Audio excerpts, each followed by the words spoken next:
Hey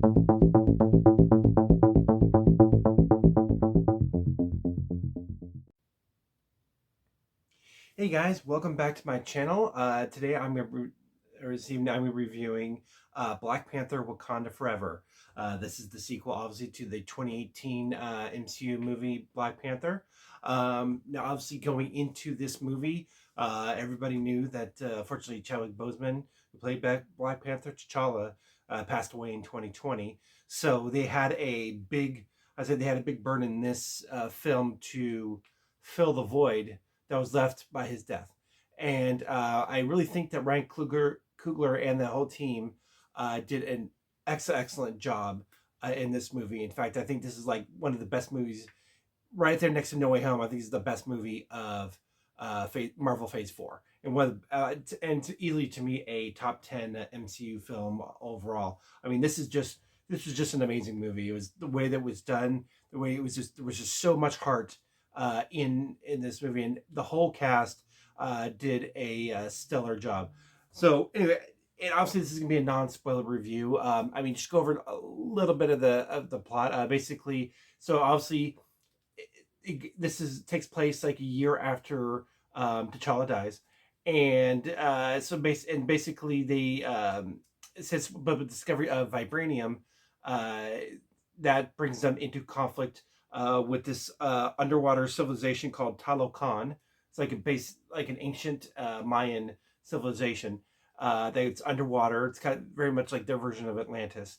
But and the king of Talocan, Namor, played by Tinoch Mahia, basically he's a mutant, and they come into conflict with Wakanda because Wakanda revealed to the world that the that they have vibranium. This is very valuable. But now all the countries in the world are looking for vibranium, and they're starting to mine in the sea to find vibranium, and so that's bringing the world's governments into conflict with them for Telecon, and so now that's how the conflict is pretty much set up. So I won't pretty much go into any more of the plot after that, but yeah, I mean, wow, this was just a really compelling movie, and I say the cast was stellar from top to bottom. I was gonna go over a few of them. So I would say the main character in there who takes up after T'Challa, it would be Shuri, played by Letitia Wright. I mean, I would say she was the beating heart of this movie.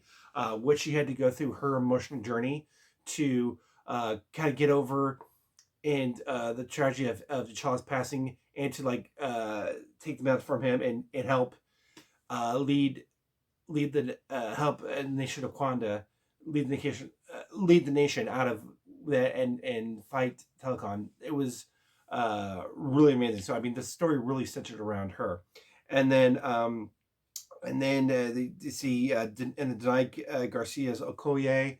Her journey is being the head of the Dora Milaje, but then what happens to her in this film as they come into conflict with Telecon. I really felt for her.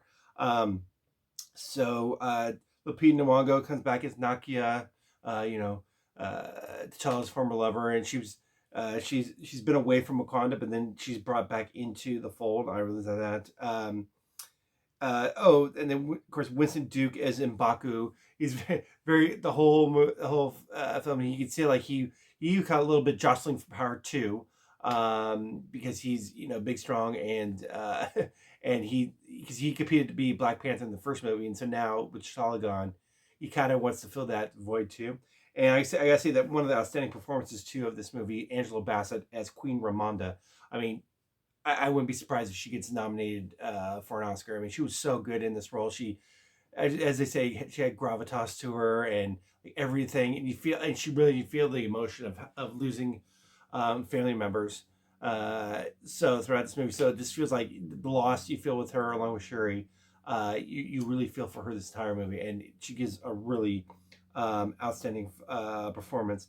And then also in this movie, they introduce Ironheart, aka Riri Williams, played by Dominique Thorne, who's basically MIT student who they draw into this because of her technology she invents. And of course, in the comics, she's like the successor to Iron Man. So I think just from top to bottom, this cast was stellar. I really loved the story. I mean, every beat of the story, I was with it. Like I didn't feel like the story really slacked off at all. I mean, there were slower times, but I've heard some criticism about some of the pacing. I thought the pacing was great. I thought that the story was kept you enthralled the entire time. The action was great in this movie. Now, the only critique was like just like the first movie, when they do a lot of the CGI, some of it was a little wonky. Like there are some scenes where they're doing like very supernatural things, like characters doing very supernatural things that you can kind of see through it. Like though it doesn't look so great, but all in all, I thought the visuals in this were just amazing. And all the places, because they don't fight just in Wakanda, but they fight like on sea. They fight. There's fights all over the place, like in different environments. So I thought that really was a good change up, and each setup was well earned. Each fight, each drama, and you really felt each character's journey and why they were fighting and why this war was happening.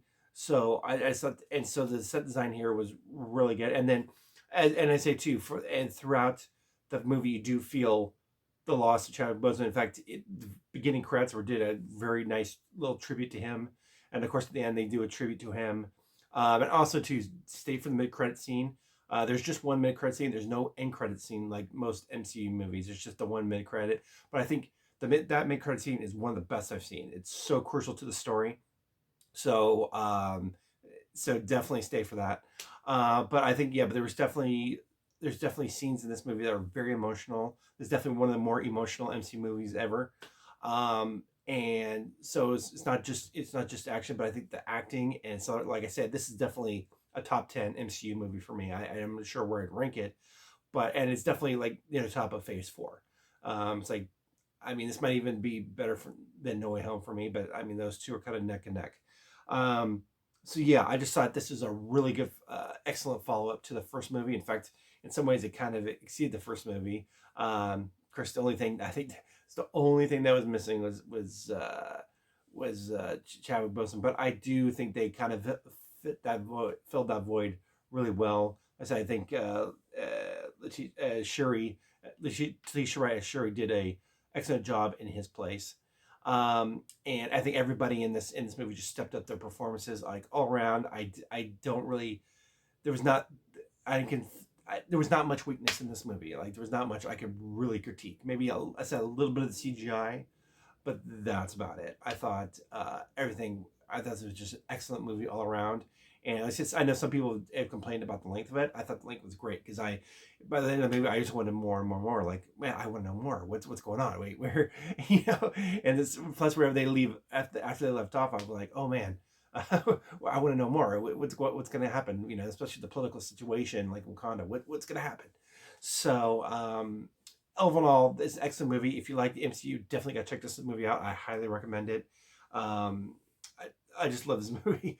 So definitely, it's definitely worth the wait. It's definitely worth the hype. Everything, all the things Pierce is saying about this, it's true. So I couldn't recommend this movie more. So definitely go out and check it out. It's you'll love it, and I thought this was an excellent job. Red Coogler and company did an excellent job with this movie. So once again, definitely go check out Black Panther: Wakanda Forever. It just came out today, and it's in theaters everywhere. So once again, thank you everyone for tuning in. If you've seen the movie, please comment below. Tell me what you think. Please like, share, and subscribe. And like I said, I'll talk to you later. Thank you. Bye.